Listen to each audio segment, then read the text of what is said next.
সুপ্রিয় শিক্ষার্থীবৃন্দ, কেমন আছো? একাদশ শ্রেণী ব্যবসায় শিক্ষা শাখার ঠাকুরা সরকারি মহিলা কলেজ ছাত্রীদের স্বাগতম অনলাইন ক্লাসে। আমরা এর আগের ক্লাসে পড়তেছিলাম হিসাবের বইসমূহ। সেখানে আমরা দেখেছিলাম যে বিশেষ জাবেদা যে শ্রেণী বিভাগগুলো হয় সেটা হলো ক্রয় বই, বিক্রয় বই, ক্রয় ফেরত বই, বিক্রয় ফেরত বই, নগদ প্রাপ্তি বই, নগদ প্রদান বই, এইগুলো নিয়ে আলোচনা করেছি আমরা। আজকে এর আগে তোমাদের ক্রয় জাবেদা বা ক্রয় বহি কীভাবে তৈরি হবে সেটা শেখানো হয়েছে। বিক্রয় বহি বা বিক্রয় জাবেদা কীভাবে তৈরি করবে সেটা বলা হয়েছে। আজকে তোমাদের আমি এই কয়টা আলোচ্য বিষয় নিয়ে আলোচনা করতে চাই। সেটা হলো যে ক্রয় ফেরত জাবেদা। ক্রয় ফেরত জাবেদা, ক্রয় ফেরত জাবেদা হলো যে আমরা যদি বাকিতে কোনো পণ্যদ্রব্য ক্রয় করি, ক্রয়ের পরে সেটা যদি ফেরত দেওয়ার প্রয়োজন পড়ে থাকে তাহলে সেটাকে যে বইয়ের মাধ্যমে ফেরত দেওয়া হয় এবং এই ফেরত দেওয়ার লেনদেনটি যে বইতে লেখা হবে সেই বইটার নাম হলো ক্রয় ফেরত জাবেদা। তাহলে বাকিতে ক্রয় সংক্রান্ত লেনদেন সমূহ, বাকিতে ক্রয় সংক্রান্ত কোনো লেনদেন হলে এবং বাকিতে ক্রয় করলে আমরা যদি ক্রয়কৃত মাল কোনো প্রতিষ্ঠান যদি ফেরত দেয় তাহলে যে বইটি লিখবে সেই বইটার নাম হলো ক্রয় ফেরত জাবেদা, বা এটাকে আরেকটা বলে বই ফেরত জাবেদাও বলে। ক্রয় ফেরত বা বই ফেরত, বই ফেরত মানে হলো প্রতিষ্ঠানের বাইরে ফেরত দেওয়া, যেটা রিটার্ন আউটওয়ার্ড যেটা ইংরেজিতে বলে। পারচেজ রিটার্ন বলতে পারো ইংরেজিতে, বা রিটার্ন আউটওয়ার্ড বললেও চলবে। তো আমরা ক্রয় ফেরত জাবেদা যখন আমরা করব তখন আমাদের এখানে একটা বাড়তি বিষয় সম্পর্কে জানতে হবে। সেটা হলো যে ডেবিট নোট, এটার কথা বলছি এখানে। ডেবিট, বাকিতে যখন আমরা মাল ক্রয় করি তখন আমরা জাবেদা লিখি ক্রয় ডেবিট, প্রদয় হিসাব ক্রেডিট বা পাওনাদার credit, purchase account debit, account payable credit বা ক্রেডিটর্স অ্যাকাউন্ট ক্রেডিট বলি আমরা।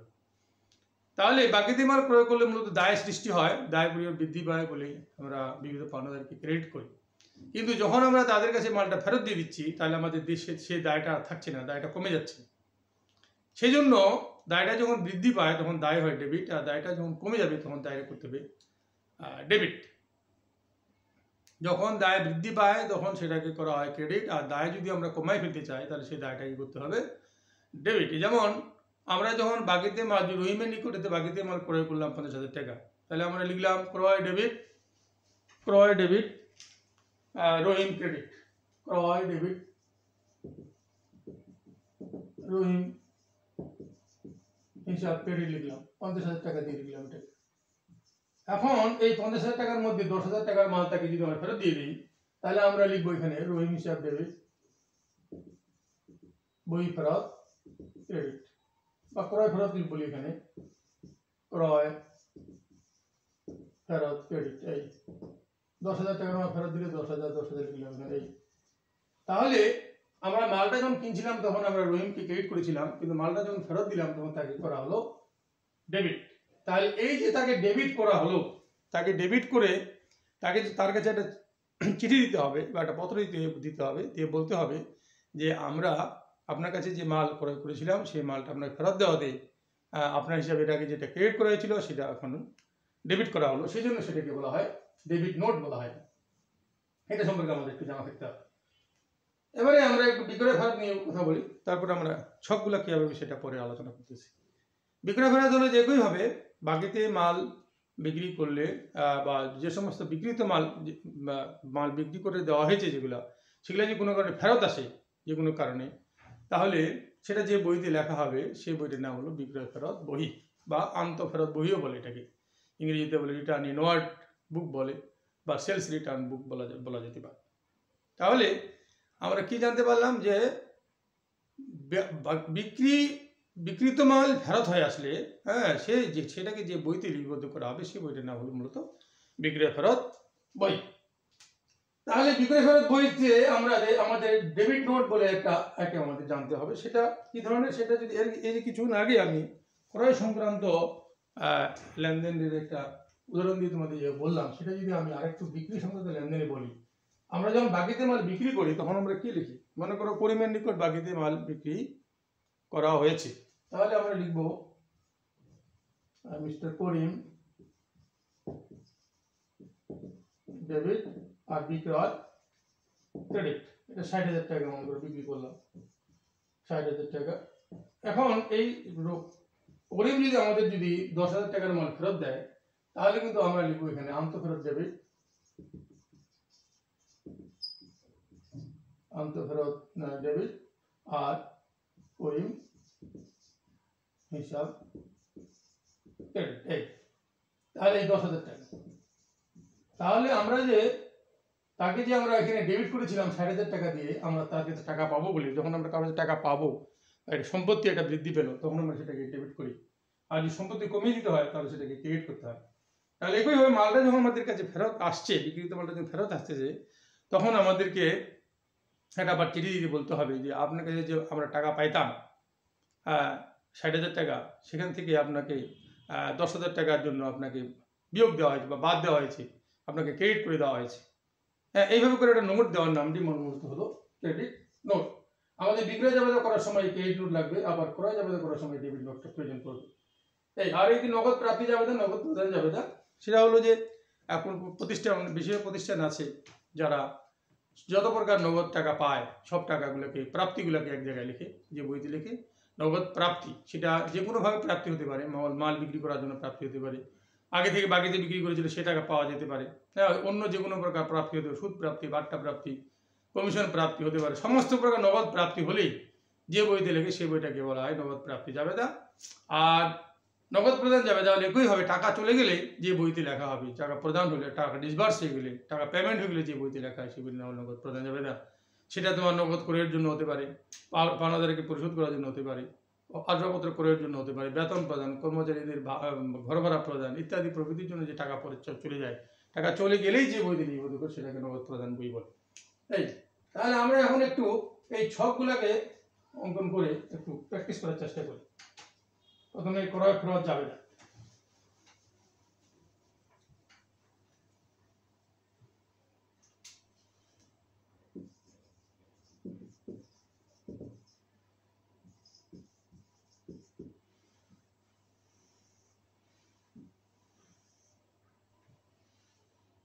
তারিখ, ডেবিট হিসাবের নাম, এখানে হলো ডেবিট নোট, আর এটা তারিখ, ডেবিটকৃত হিসাবের নাম, ডেবিট নোট, আর এখানে হলো প্রদেয় হিসাব,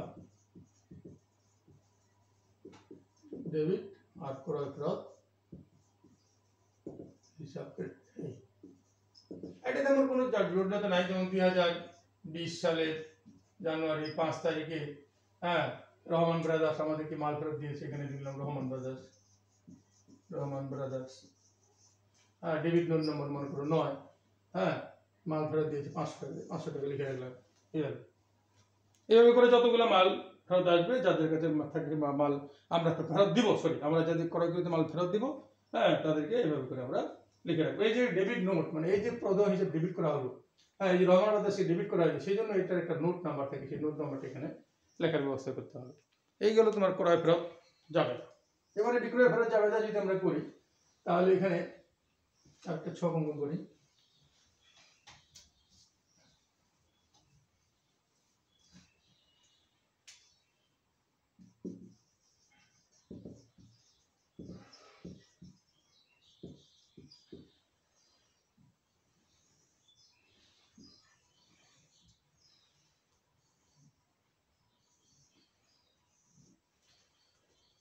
তারিখ, এখানে ক্রেডিটকৃত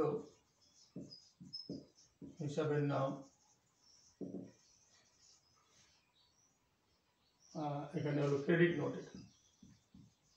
ক্রেডিট নোট, এখানে হলো বিক্রয় ফেরত ডেবিট,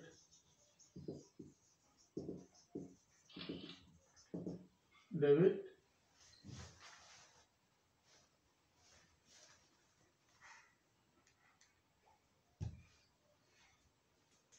আর প্রাপ্য হিসাব ক্রেডিট। এখন এটা যখন হবে জানুয়ারি 2020 জানুয়ারি 3 তারিখ, মনে করো মিস্টার করিম, করিমের নিকট আমার নিকট মাল ফেরত আসলো, হ্যাঁ, মনে করি এটা ক্রেডিট নোট নাম্বার 10, হ্যাঁ, 1000 টাকার মাল ফেরত আসলো।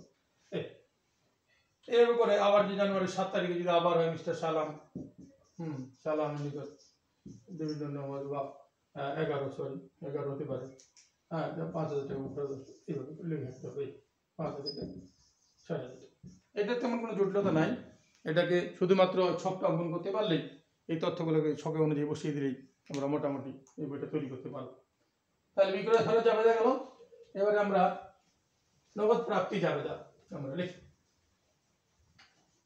নগদ প্রাপ্তি জাবেদা করবার আগে আমাদের দেখতে হবে যে আমাদের কি কি খাতে নগদ টাকা আসতে পারে। যেমন ধরো আমরা রহিমের নিকট 10,000 টাকা পাইতাম, সে আমাকে 9,500 টাকা দিল, তাহলে আমরা সাধারণত এইভাবে লিখি, নগদান ডেবিট, বার্তা হিসাব ডেবিট, আর রহিম ক্রেডিট 9,500, এখানে হলো 10,000 টাকা। এইভাবে লেখার স্টাইল জাবেদা ডেবিট ক্রেডিট করে। এটাকে যদি আমরা ছকের আকারে শুধু নগদ প্রাপ্তি জাবেদার যখন ছক লিখবো আমরা, তখন আমাদের ডেবিট দিকে কি কি থাকবে,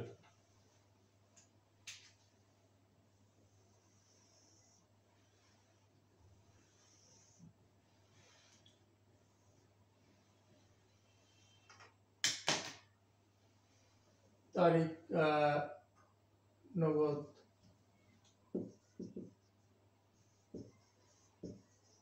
প্রাপ্তি জাবেদা, এখানে ক্রেডিটকৃত হিসাবের নাম, আর এখানে সূত্র, আর এখানে ডেবিট ক্রেডিট আমরা দিতে পারি। ডেবিট হবে দুটা, এখানে একটা নগদ একটা বার্তা, আর একটা হলো নগদ বিক্রির জন্য একটা, প্রাপ্য হিসাবের জন্য একটা, অন্যান্য একটা।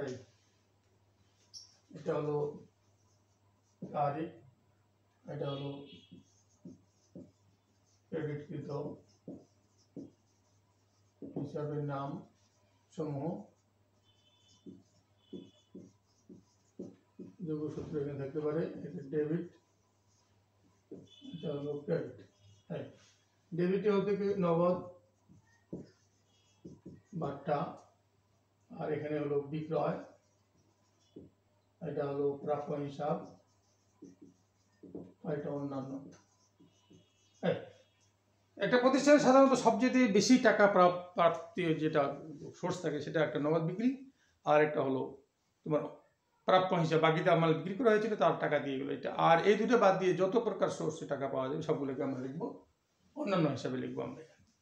যেমন এখানে যদি আমি লিখি একটুভাবে 2020 জানুয়ারি 1, হ্যাঁ, মিস্টার রহিমের নিকট থেকে মাল টাকা পাইলাম, মনে করো তার কাছে, যেটা কিছু উদাহরণ দিয়েছিলাম একটু আগে, যেটা 9,500 টাকা পাওয়া গেল, 500 টাকা থেকে বার্তা দেওয়া হয়েছে, হ্যাঁ, আমরা এখানে প্রাপ্য হিসেবে লিখবো, তার হিসাবে লিখবো এখানে প্রাপ্য হিসেবে লিখবো 10,000 টাকা। তাহলে এখানে দেখে বোঝা গেল যে মিস্টার রহিমের নিকট থেকে নগদ কত টাকা পাইছি, তাকে কত টাকা ছেড়ে দিয়েছি, প্রাপ্য হিসেবে কত টাকা দিয়ে ক্রেডিট হয়েছে।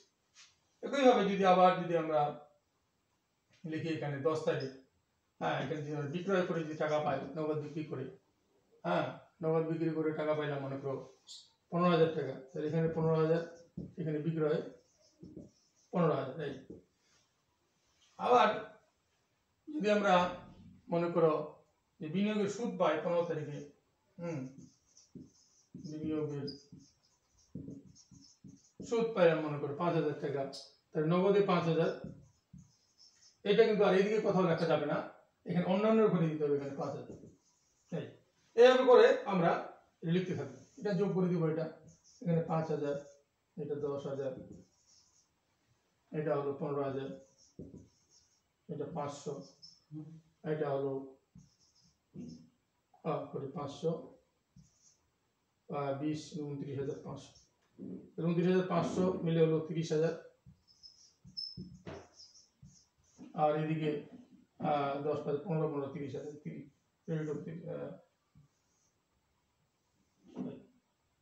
30,000।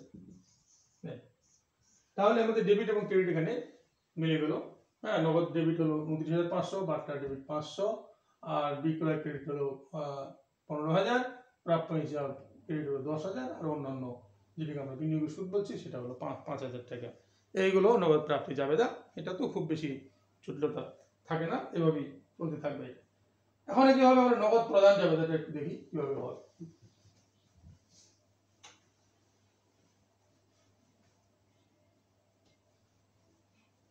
নগদ প্রদান জাবেদা দেখতে হবে যে টাকা কিভাবে যাচ্ছে। টাকা সাধারণত মূল টাকা যেটা যায় সেটা হলো বাকিতে পণ্যদ্রব্য ক্রয় করলে, না, নগদে পণ্যদ্রব্য ক্রয় করলে টাকা চলে যায়। আগে নগদে বাকিতে ক্রয় করেছিলাম, সেই পাওনাদার টাকা পরিশোধ করে দেওয়া হলো, টাকা চলে যায়। আসবাবপত্র ক্রয় করা হলো, বেতন দেওয়া হলো, ইত্যাদি প্রভৃতি কারণে অন্য অনেক কারণে টাকা চলে যেতে পারে। তাহলে আমরা যদি আবার অনেক সময় পাওনাদাররা যখন টাকা পায় তখন কিছু টাকা কিন্তু আমাদের ছেড়ে দেয় আবার। সেটা যদি আমরা এভাবে লিখি, যদি মনে করো মিস্টার সামাদের নিকট মিস্টার সামাদকে তার 10,000 টাকা পালন পূর্ণের সুবিধা সাপেক্ষে 9,000 টাকা তাকে দেওয়া হবে, 1,000 টাকা বাটা ছেড়ে দিল সে। তাহলে কিন্তু আমরা এইভাবে লিখবো এটাকে, মিস্টার সামাদ হিসাব ডেবিট হলো 10,000, আর নগদান ক্রেডিট 9,000, আর বাট্টা, এটা বাট্টা প্রাপ্তি ক্রেডিট 1,000। তাহলে এই যে বাট্টাটাকে এনে ক্রেডিট হচ্ছে এখানে। তাহলে আমাদের এখানে এখন খেয়াল করতে হবে যে আমরা যখন ছকটা সাজাবো তখন আমাদের এই বাট্টাটা মাথায় রাখতে হবে যে ক্রেডিট দিয়ে কিন্তু দুইটা হবে এখানে, একটা নগদান এবং একটা বাট্টা। তাহলে নগদ প্রদান যাবে, একটা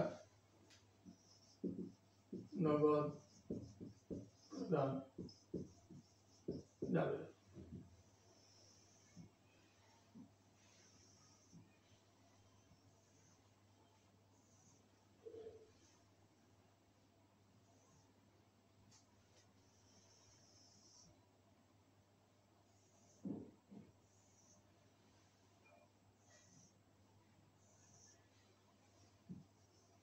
তাহলে নগদ প্রদান হলে এখানে হবে ডেবিটকৃত হিসাবগুলো, ডেবিটকৃত হিসাবের নাম, এখানে যোগসূত্র, এটা ডেবিট এখানে তিনটা হবে। এবারে ধরো ক্রয়, এটা হলো প্রদেয় হিসাব, আর অন্যান্য। এটা ডেবিট আর ক্রেডিট দিকে আমরা দুইটা লিখবো এখানে, একটা হলো নগদান আর একটা লিখবো বাট্টা। তাহলে আমি যে উদাহরণটা দিয়েছিলাম সেটা যদি এখানে আবার দিই, 2020 জানুয়ারি মনে করো 5 তারিখে মিস্টার সামাদ টাকা পাইতো, মিস্টার সামাদ টাকা পাইতো 10,000 টাকা পাইতো। 10,000 এখানে ডেবিট দিয়ে 10,000 লিখলাম, কিন্তু আমরা এখানে নগদানে লিখবো 9,000 আর বাট্টার করে লিখবো এখানে 1,000। এখন যদি আমরা 10 তারিখে যদি আবার নগদ ক্রয় করি তাহলে এখানে ক্রয় এখানে 5,000 টাকা যদি মাল করে করি, নগদে 5,000 এখানে, আর নগদের করে 5,000। আবার যদি আসবাবপত্র ক্রয় করি 15 তারিখে, তাহলে এখানে আসবাবপত্র যদি 20,000 টাকা আসবাবপত্র ক্রয় করা হয়, 20,000 আসবাবপত্রের জন্য আমাদের প্রদানের করে অন্যান্য করে দিতে হবে। এটা 20,000, এখানেও 20,000। এইভাবে করে আমাদের এটাকে চলতে থাকবে। এটা এখানে যোগ করে দিলাম 1,000, আর 9 5 14 আর 20 34,000, এখানে 20,000, এটা 1,000, এটা 5,000, ও সরি 10,000, এটা হলো 5,000। তাহলে 34,000 কে 35,000, আর এদিকে হলো 30 আর 5 35,000। তাহলে ডেবিট কি হলো? ক্রয় ডেবিট, প্রথম হিসাব ডেবিট 10,000, ক্রয় ডেবিট 5,000, অন্যান্য হিসাব যেটা আমরা করছি আসবাবপত্র হিসাব ডেবিট 20,000, নগদান ক্রেডিট হলো 34,000, বাট্টা ক্রেডিট হলো এখানে 1,000। এই এছাড়া এখানে তেমন কোনো জটিলতা নাই। এইগুলো তোমাদের হিসাবের বই সম্পর্কে আলোচনা। আমরা সামনের দিনে তোমাদের নগদান বই কীভাবে তৈরি করতে হয় সেটা নিয়ে একটু আলোচনা করব। নগদান বই, ক্যাশ বুক কীভাবে তৈরি করে প্রতিষ্ঠানসমূহ, সেগুলো নিয়ে আলোচনা করবো। ভালো থেকো সবাই তোমরা, ধন্যবাদ।